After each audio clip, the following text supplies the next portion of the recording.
చెప్పడం జరిగింది. అటవీ శాఖ వాళ్ళు చెప్పారు, అయ్యా ఈ ప్రాజెక్టు చేస్తే అటు వైల్డ్ లైఫ్ అంటే ఏదైతే పుల్లు సంచారం చేస్తా ఉన్నాయో అవన్నీ డిస్టర్బ్ అవుతాయి.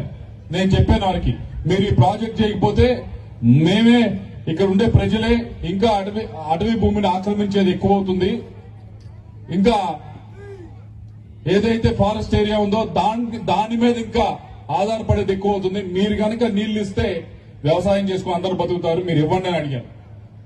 అడిగితే వాళ్ళని కన్విన్స్ అయ్యి నువ్వు చెప్పింది బాగానే ఉంది, మేము పంపిస్తామని చెప్పి ఆయన పంపించి ఢిల్లీ నుంచి పంపించారు.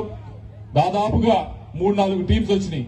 వచ్చి వరికపురశాల ఆ ప్రాంతం అంతా చూశారు, చూసి రిపోర్ట్ రాశారు, అంతా చేశారు. అయినా రిపోర్ట్ రాసిన తర్వాత కూడా ఆలస్యం అవుతుంటే మళ్లీ తిరిగితే చివరికి ఈ పర్మిషన్స్ అన్ని కూడా వరికపురశాలకి కేంద్రం వైపు నుంచి ఏదైతే అనుమతులు రావాలో ఆ అనుమతులు అన్ని కూడా ఈ 5 సంవత్సరాల్లో వచ్చినాయి.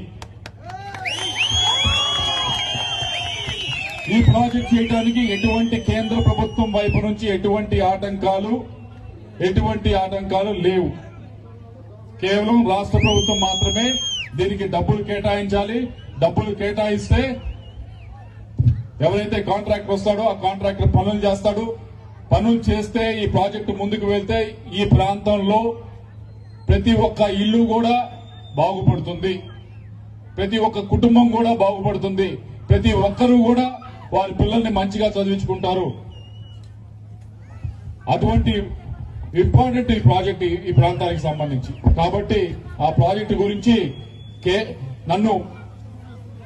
నన్ను ఏదైతే ఈ ప్రాజెక్టు గురించి పర్మిషన్స్ అన్ని తీసుకొచ్చిన తర్వాత సరే నేను ఈ ప్రాజెక్టు గురించి ప్రాంత ప్రజల గురించి చేస్తా ఉంటే